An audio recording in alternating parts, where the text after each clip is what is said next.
இறைவனாரின் அருளாணையின்படி சுந்தரமூர்த்தி சுவாமிகள் ஏயர்கோன் கலிக்காம நாயனாரை வந்து சந்தித்து அவரது சூலை நோயினை தீர்க்க இருக்கின்றார் என்று தூதுவர்கள் சொன்னதை ஏயர்கோன் கலிக்காம நாயனார் கேட்டருள்கின்றார். 396 மற்றும் 397 திருப்பாடல்கள். நாதர் தம் அருளால் நண்ணும் சூலையும் அவர்பால் கேட்ட கேதமும் வருத்த மீண்டும் வன்தொண்டர் வரவும் கேட்டு தூதனாய் எம்பிரானை ஏவினான் சூலை தீர்க்கும் ஏதம் இங்கு எய்தில் யான் செய்வது என்னாம் என்பார். மற்று அவன் இங்கு வந்து தீர்ப்பதன் முன் நான் மாயப் பற்றி நின்று என்னை நீங்கா பாதகச் சூலை தன்னை உற்ற இவ்வயிற்றினொடும் கிழிப்பேன் என்று உடைவாள் தன்னால் செற்றிட உயிரினோடும் சூலையும் தீர்ந்தது அன்றே என்பவை திருப்பாடல்கள். இறைவரது திருவருளினால் வந்து பொருந்தியது சூலை. அது ஏயர்கோன் கலிக்காம நாயனாரை வருத்தியது. அதற்கு மேல் அவ்விறைவர் மொழிந்த அந்த அருள் மொழிகளும் கூட துன்ப மொழியாக மிகவும் வேதனை செய்தது. அதன் மேலும் வன்தொண்டராகிய சுந்தரமூர்த்தி சுவாமிகள் இங்கு வருகின்றார் என்பதனை கேட்டு சுந்தரமூர்த்தி சுவாமிகள் இங்கு வந்து எனது சூலை நோயினை தீர்க்கும்படியான பெருங்கேடும் வந்து சேர இருக்கின்றதே, இதற்கு நான் என் செய்வேன் என்று வருந்துகின்றார் ஏயர்கோன் கலிக்காம நாயனார். வன்தொண்டராகிய சுந்தரமூர்த்தி சுவாமிகள் இங்கே வந்து எனது சூலை நோயினை தீர்ப்பதற்கு முன்பே இந்த சூலை நோயை அது இருக்கின்ற இந்த வயிற்றோடு சேர்த்து கிழிப்பேன் என்று கூறி தான் வைத்திருந்த உடை வாளினால் தன்னுடைய வயிற்றிலே கீறுகின்றார் ஏயர்கோன் கலிக்காம நாயனார். அவ்வாறு வயிற்றை கீறியதால் ஏயர்கோன் கலிக்காம நாயனாரது உயிருடன் சூலை நோயும் தீர்ந்து போனது. அவர் வந்து இந்த சூலையை தீர்ப்பதற்கு முன் நானே இந்த சூலையை தீர்த்து அதனை அழித்து ஒழிப்பேன் என்று ஏயர்கோன் கலிக்காம நாயனார் நின்றது அடியார்களிடம் விளங்கும் வீரத்தை பறைசாற்றுகின்றது. வீரம் என்னால் விளம்பும் தகையதோ என்றும் வானம் துளங்கிலென் என்றும் வருகின்ற திருவாக்குகளிலே இதனை நாம் காண்கின்றோம். நம்முடைய திருத்தொண்டர் புராணமாகிய இப்பெரிய புராணத்தில் வரும் அடியார்கள் பலரும் தம்முடைய உயிரையும் பொருட்படுத்தாத பற்பல வீரச் செயல்களை செய்ததை இங்கு நாம் நினைவு கூறுகின்றோம். சூலையை கிழித்து ஒழிப்பதுதான் ஏயர்கோன் கலிக்காம நாயனார் கருதியது. அந்த சூலை இருப்பது வயிறு. எனவே அந்த வயிற்றை உடன் கிழித்தாலன்றி அந்த சூலை நோயை மட்டும் பிரித்து அதனை தீர்க்க முடியாது என்றதனால் வயிற்றை கிழிக்க அவர் ஏயர்கோன் கலிக்காம நாயனார் வளவர் சேனாதிபதி குடியில் வந்து அத்தொழிலும் புரிபவர். எனவே உடைவாளினை எப்பொழுதும் உடையவர். எனவே அந்த உடைவாளினை கொண்டு பகைவரை கிழிப்பதிலும் வல்லவர். அதோடு இந்த பாதகச் சூலையாகிய பகையினை எளிதில் இவ்வாறு கிழித்து தீர்க்கவும் வல்லவர் என்பதனை உணர்த்தும்படி தன் உடைவாளால் வயிற்றை கீற அவரது உயிருடன் சூலை நோயும் தீர்ந்தது, உயிரினோடும் சூலையும் தீர்ந்தது என்று தெய்வச் சேக்கிழார் பெருமான் அருளுவது அது மங்கள வழக்கு ஆகும். சூலை நோய் ஏயர்கோன் கலிக்காம நாயனாரை வெல்ல வந்தது என்றாலும் அது செய்ய முடியாமல் அந்த சூலை நோய் தான் தீர்ந்துவிட்டது. 398 மற்றும் 399 ஆகிய திருப்பாடல்கள். கருதரும் பெருமை நீர்மை கலிக்காமர் தேவியாரும் பொறுவரும் கணவரோடு போவது புரியும் காலை மருவி இங்கு அணைந்தார் நம்பி என்று முன் வந்தார் கூற ஒருவரும் அழுதல் செய்யாது ஒழிக என்று உரைத்து பின்னும் கணவர்தம் செய்கை தன்னை கறந்து காவலரை நம்பி அணைவுறும் பொழுது சால அலங்கரித்து எதிர்போம் என்ன புனர்நிலை வாயில் தீபம் பூரண கும்பம் வைத்து துணர்மலர் மாலை தூக்கி தொழுது எதிர்கொள்ளச் சென்றார் என்பவை திருப்பாடல்கள். ஏயர்கோன் கலிக்காம நாயனாரின் திரு மனைவியார். அவர் நினைத்தற்கரிய பெருமையும் பண்பும் மிக்க பெருமாட்டி. ஏயர்கோன் கலிக்காம நாயனாரின் அந்த நிலைமை கண்டு தனது ஒப்பற்ற கணவரோடு தம் உயிரை நீக்கி அவருடனே செல்வது என்று முடிவெடுத்து அதற்கான ஆயத்தம் செய்திடும் அந்த நேரம் சுந்தரமூர்த்தி சுவாமிகள் அங்கு எழுந்தருள இருக்கின்றார் என்ற செய்தியை சிலர் வந்து கூறுகின்றார்கள். கணவன் இறந்த பொழுது அவருடனே தாமும் உயிர் துறத்தல் என்பது கற்பு நிலை வழக்கம். திருநாவுக்கரசு நாயனார் புராணத்திலே புகழனார் இந்த உலகை விட்டு அகன்ற பொழுது மாதினியாரும் உடன் செல்கின்றார் என்று பார்த்தோம். கலிப்பகையாரும் அவ்வாறே விண்ணுலகம் அடைந்த பொழுது திலகவதியாரும் அவ்வாறே முடிவு செய்தார் என்று பார்த்தோம். கலிப்பகையாரும் ஏயர்கோன் கலிக்காம நாயனாரும் வேளாள மரபினர். அரசன் சேனைப்பற்று உடையவர். எனவே கணவர் இறந்த பொழுது மனைவியர் அவருடன் உயிர் நீத்தல் என்பது இந்த மரபில் கற்பின் நிலைக்குறியாக பெரு வழக்கில் இருந்தமை நாம் இங்கே காண்கின்றோம். மேலும் இதனை கற்பிற்சிறந்த பெண்டிர் விரும்பியே செய்தார்கள் என்பதையும் காண்கின்றோம்.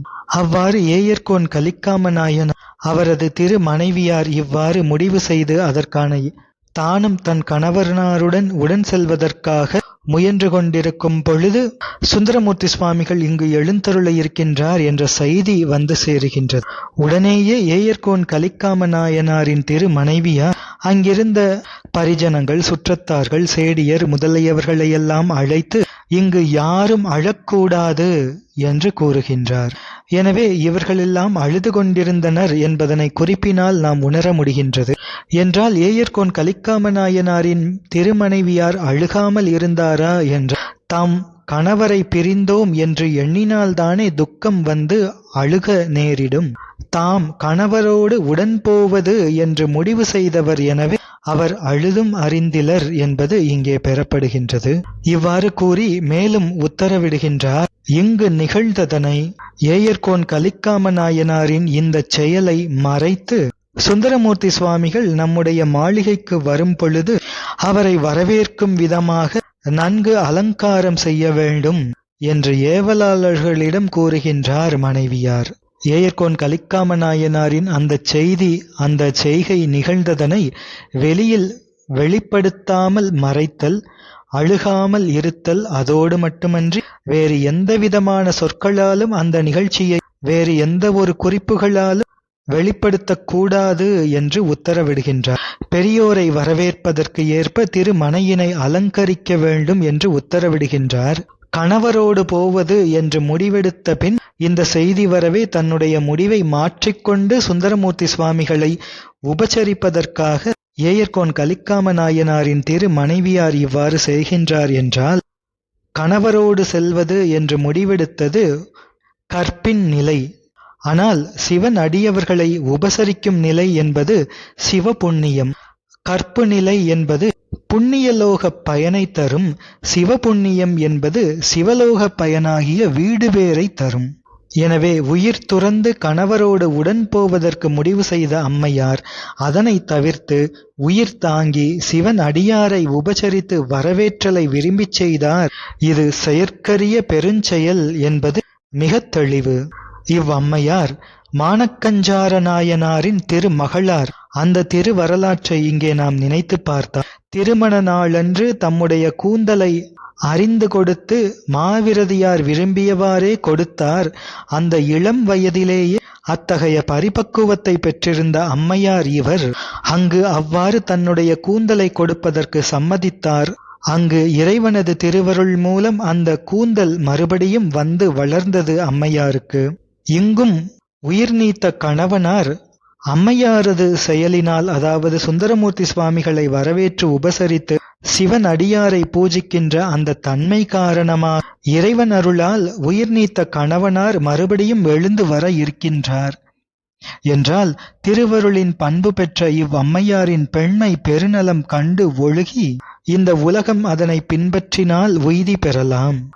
எனவே அம்மையாரின் உத்தரவுப்படி தீபங்கள், கும்பங்கள், மாலைகள், மங்கள பொருட்களையெல்லாம் வைத்து வீட்டை அலங்கரிக்கின்றனர் ஏவலாளர்கள். 400வது மற்றும் 401வது திருப்பாடல். செம்மை சேர் சிந்தை மாதர் சென்று எதிர்கொண்டு போற்ற நம்மையாளுடைய நம்பி நகைமுகம் அவர்க்கு நல்கி மெய்மையாம் விருப்பினோடும் மேவியுள் புகுந்து மிக்க மொய்மலர் தவிசின் மீது முகம் மலர்ந்து இருந்தபோது பான்மை அர்ச்சனைகளெல்லாம் பண்பினில் வளாமை ஏய்ந்த நான்மறை தொடர்ந்த வாய்மை நம்பி ஆரூரர் கொண்டு இங்கு யான் மிக வருந்துகின்றேன். ஏயர்கோனார்தாம் உற்ற ஊன வெஞ்சூலை நீக்கி உடன் இருப்பதனுக்கு என்றார். செம்மை சேர்ந்த சிந்தையினை உடையவர்கள் ஏயர்கோன் கலிக்காம நாயனாரின் பணியாளர்கள் மற்றும் சுற்றத்தவர்கள். ஏனென்றால் தங்களது தலைவர் இவ்வாறு உயிர் நீத்ததனால் நேர்ந்த தமது துன்பம் ஒரு சிறிதும் வெளியே தோன்றாதவாறு மனையினை அலங்கரிக்கின்றனர். தம்முடைய சொல், செயல், முகக்குறி முதலிய எதுவாற்றாலும் பிறருக்கு இந்த செய்தியே தெரியாதவாறு தம் தலைவியாராகிய அம்மையாரின் ஏவலுக்கு உட்பட்டு அடங்கி நடக்கின்றனர். இனி செம்மை நிலையாகிய சிவநிலையினை நம்பிகள் அருளாலும் இறைவர் அருளாலும் பெற இருக்கின்றவர்கள். அத்தகைய சுற்றத்தவர்கள் பணியாளர்களும் சென்று சுந்தரமூர்த்தி சுவாமிகளை எதிர்கொண்டு போற்றி வரவேற்று மனையிலே ஒரு மலர் தவிசின் மேலே சுந்தரமூர்த்தி சுவாமிகளை எழுந்தருள பண்ணி மகிழ்வித்து இருக்கின்றார்கள். முறைப்படி அர்ச்சனை செய்கின்றார்கள் சுந்தரமூர்த்தி சுவாமிகள். இந்த அர்ச்சனை என்பது சிவன் அடியார்களையும் சிவாச்சாரியார்களையும் உபசரிக்கும் முறைமை. ஆகம விதிப்படி தூப, தீப, பாத்திய, அர்க்கியம் முதலியவைகளெல்லாம் கொடுத்து 16 வகை உபச்சாரங்கள் செய்யப்பட வேண்டும் என்று கூறுகின்ற முறைமைப்படி செய்கின்றார்கள். அவை எவ்வாறு செய்யப்பட வேண்டும் என்பனவோ அதன்படியே செய்கின்றார்கள். இவ்வாறு அவர்கள் போற்றிட பொருந்திய 4 வேதங்களின் பிழிவாக தொடர்ந்து தமிழ் பதிகங்களை அருளி வரும் சுந்தரமூர்த்தி சுவாமிகள் அதனையெல்லாம் ஏற்றுக்கொண்டு கூறுகின்றார். ஏயர்கோனாருக்கு நேர்ந்த மிக கொடுமையான சூலை நோயை நீக்கி அவருடன் இருக்க வேண்டும் என்றுதான் நான் வந்தேனே தவிர இவ்வாறு தனியாக அமர்ந்திருக்க வருந்துகின்றேன் என்று அருளுகின்றார் சுந்தரமூர்த்தி சுவாமிகள். சூலையினை நீக்கி அவருடன் கூடி மகிழ்ந்திருக்கும் நிலையை விரும்புகின்றேன். அது இன்னும் நேராமல் இருக்கவே அது பற்றி வருந்துகின்றேன். ஏயர்கோன் கலிக்காம நாயனாரை காணாமல் கணந்தோறும் வருந்துகின்றேன் என்று சுந்தரமூர்த்தி சுவாமிகள் அருளுகின்றார்கள். 402வது திருப்பாடல். மாதர்தம் ஏவலாலே மனைத்தொழில் மாக்கள் மற்றிங்கு ஏதம் ஒன்று இல்லை உள்ளே பள்ளி கொள்கின்றார் என்ன தீதணைவில்லை ஏனும் என் மனம் தெருளாது இன்னம் ஆதலால் அவரை காண வேண்டும் என்று அருளிச் செய்தார். சுந்தரமூர்த்தி சுவாமிகள் அவ்வாறு கூறவே ஏயர்கோனார்தம் மனைவியாரின் ஏவல் காரணமாக அந்த மனையிலே பணிபுரிந்திடும் மக்கள் சுந்தரமூர்த்தி சுவாமிகளிடம் சொல்கின்றார்கள், பெருமானே, வேறு ஒரு குறையும் இங்கு இல்லை. ஏயர்கோன் கலிக்காம நாயனார் உள்ளே பள்ளி கொண்டிருக்கின்றார் என்று கூறுகின்றார்கள். ஆனால் அந்த வார்த்தைகளை கேட்டு சுந்தரமூர்த்தி சுவாமிகள் திருவுள்ளம் கொள்கின்றார். அவருக்கு தீங்கு ஒன்றும் இல்லை என்று நீங்கள் சொல்கின்றீர்கள் என்றாலும் என் மனம் தெளிவுறவில்லை.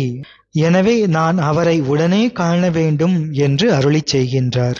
இதே போன்று அப்பூதி நாயனாரது திருப்புராணத்தில் இப்போது இங்கு அவன் உதவான் என்று அப்பூதி அடிகளார் கூறுவதைக் கேட்ட ஆளுடைய அரசுகளாகிய திருநாவுக்கரசு சுவாமிகள் இவ்வுரை பொறாது என் உள்ளம் என்று அருளிய நிலையை இங்கே நாம் நினைவு கூறுகின்றோம்.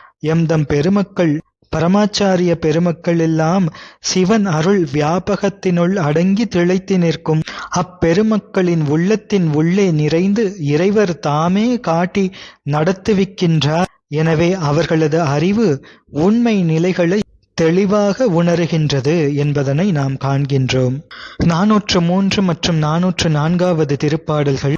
வன்தொண்டர் பின்னும் கூற மற்றவர் தம்மை காட்ட துன்றிய குருதிசோர தொடர் குடர் சொரிந்து உள் ஆவி பொன்றியே கிடந்தார் தம்மை கண்டபின் புகுந்தவாறு நன்று என மொழிந்து நானும் நண்ணுவேன் இவர் முன் என்பார். கோளுரு மனத்தராகி குற்றுடை வாளை பற்ற ஆளுடை தம்பிரானார் அருளினால் அவரும் உய்ந்து கேளிரே ஆகிக் கெட்டேன் என விரைந்து எழுந்து கையில் வாளினை பிடித்துக் கொள்ள வன்தொண்டர் வணங்கி வீழ்ந்தார். சுந்தரமூர்த்தி சுவாமிகள், நான் இப்பொழுதே ஏயர்கோனாரை பார்க்க வேண்டும் என்று கேட்க அந்த பணியாளர்கள் எல்லாம் சுந்தரமூர்த்தி சுவாமிகளை அழைத்துச் சென்று காட்டுகின்றார்கள். அங்கே வடிந்திட்ட குருதி சோர்ந்திட தொடர்ந்த குடல் அறுபட்டு வெளிவந்திட உயிர் நீங்கி கிடக்கும் ஏயர்கோனாரை கண்ட அளவில் நிகழ்ந்தவாறு நன்று என கூறி சுந்தரமூர்த்தி சுவாமிகள் நானும் இவர் முன்பே செல்வேன் என்று கூறுகின்றார். இவர் சென்றது போலவே நானும் உயிர் துறந்து செல்வேன் என்று கூறுகின்றார். அவ்வாறு கூறி தாம் என்ன நினைத்தாரோ அதிலிருந்து பிழையாதவராக சுந்தரமூர்த்தி சுவாமிகள் உயிரை நீக்குவதற்கு என்று தான் வைத்திருந்த அந்த உடை வாளை பற்றுகின்றார். அப்பொழுது ஆளுடைய தம் இறைவனாரது திருவருளினாலே ஏயர்கோன் கலிக்காம நாயனார் மீண்டும் உயிர் பெற்று சுந்தரமூர்த்தி சுவாமிகளை கண்ட அளவில் என் நட்பு உடையவரே ஆகவும் நான் கெட்டேன் என்று விரைந்து எழுந்து சுந்தரமூர்த்தி சுவாமிகள் திருக்கையில் வைத்திருந்த அந்த வாளினை பிடித்திட சுந்தரமூர்த்தி சுவாமிகள் ஏயர்கோன் கலிக்காம நாயனாரை வணங்கி அவர் முன்பு வீழ்ந்தார்.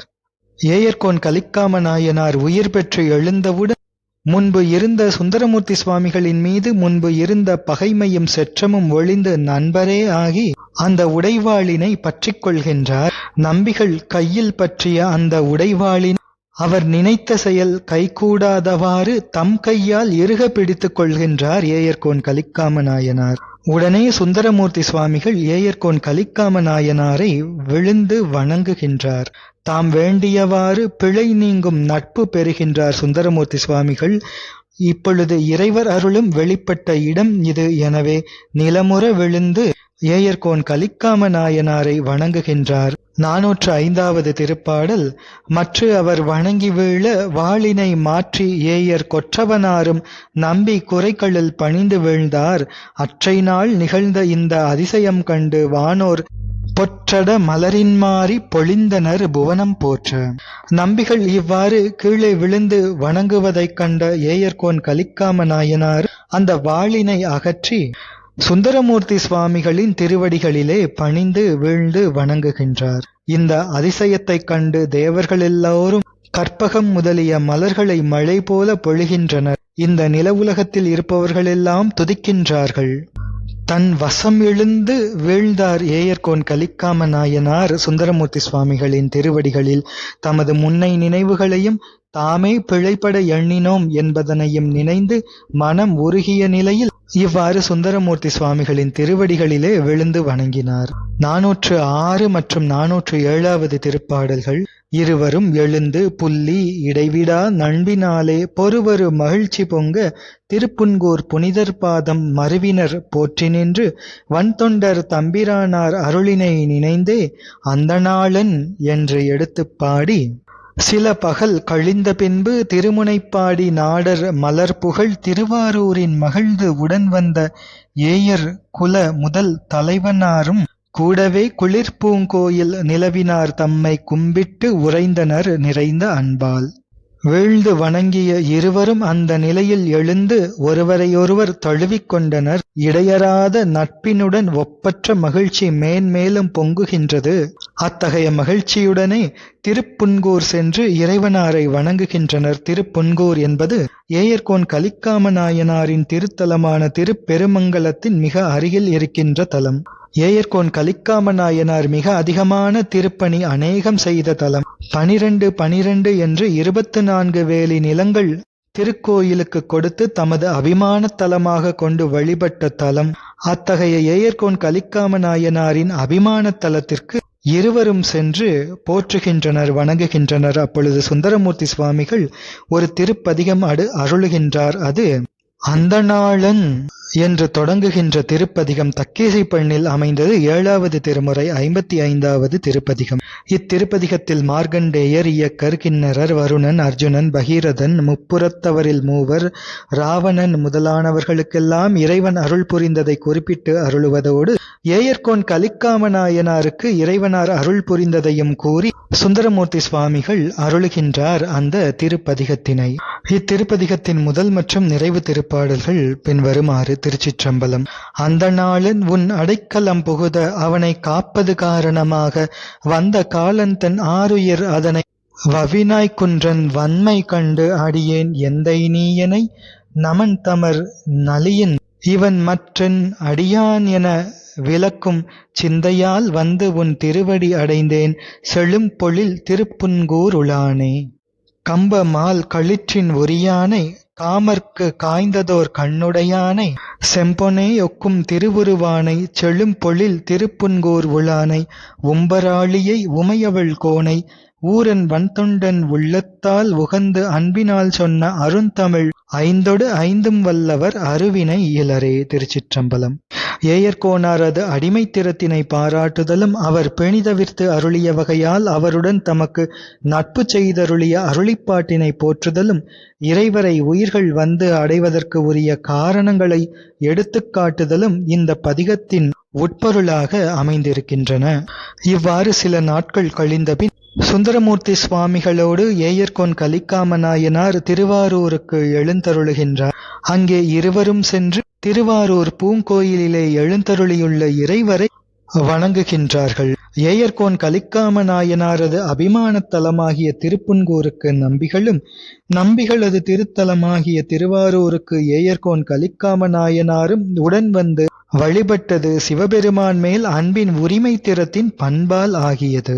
நிலமும் நாடும் மனையும் உடற்சுற்றமும் போன்ற பாச சம்பந்தமான பற்றுக்கள் இல்லாமல் சிவ சம்பந்தம் ஒன்றே கருதி அளவலாவுதல் எம்தம் பெருமக்களின் பண்பு ஆகும்.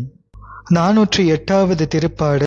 அங்கு இனிதமர்ந்து நம்பி அருளினால் மீண்டும் போந்து பொங்கிய திருவின்மிக்க தம்பதி புகுந்து பொற்பில் தங்குநாள் ஏயர்கோனார் தமக்கு ஏற்ற தொண்டு செய்தே செங்கண்மால் விடையார் பாதம் சேர்ந்தனர் சிறப்பினோடும்.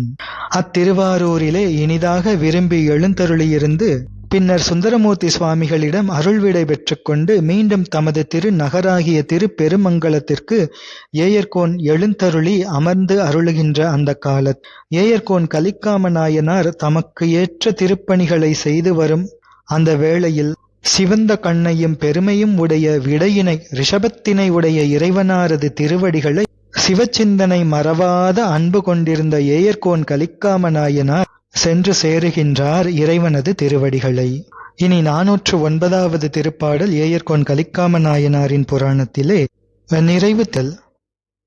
நள்ளிருள் நாயனாரை தூதுவிட்ட அவர்க்கே நண்பாம் வள்ளலார் ஏயர்கோனார் மலரடி வணங்கி புக்கேன் உள்ளுணர்வான ஞானம் முதலிய ஒரு 4 உண்மை தெள்ளுந் தீன் தமிழால் கூறும் திருமூலர் பெருமை செப்ப என்று இந்த திருப்பாடல் அமைகின்றது.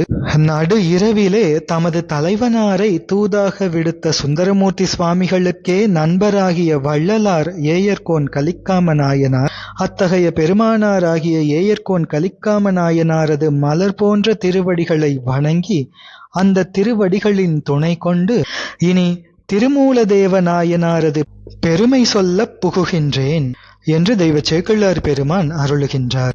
இறைவனாரால் சிவாகமங்கள் அருளப்பட்டன.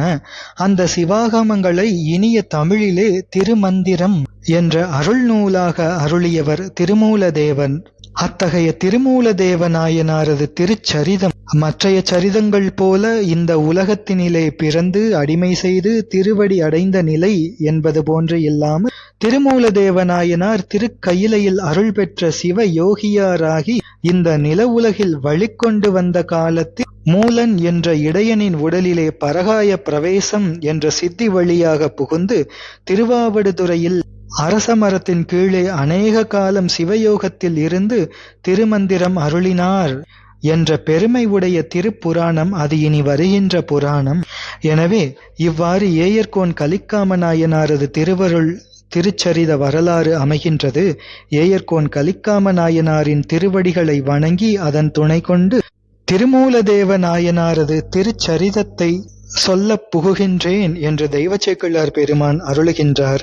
நாமும் ஏயர்கோன் கலிக்காம நாயனாரது திருவடிகளை வணங்கி இத்திருப்புராண சிந்தனையை இங்கு நிறைவு செய்து இனி திருமூலதேவ நாயனாரது புராணத்தை சிந்திக்கத் தொடங்குவோம். ஏயர்கோன் கலிக்காம நாயனார் திருவடிகள் போற்றி. சுந்தரமூர்த்தி சுவாமிகள் திருவடிகள் போற்றி. எம்பெருமான் நம்பியாண்டார் நம்பிகள் திருவடிகள் போற்றி. தெய்வச் சேக்கிழார் பெருமான் திருவடிகள் போற்றி. உரையாசிரியர் சிவகவிமணி சம்பந்த சரணாலய சுவாமிகள் திருவடிகள் போற்றி. தொடர்ந்து சிந்திப்போம். திருச்சிற்றம்பலம்.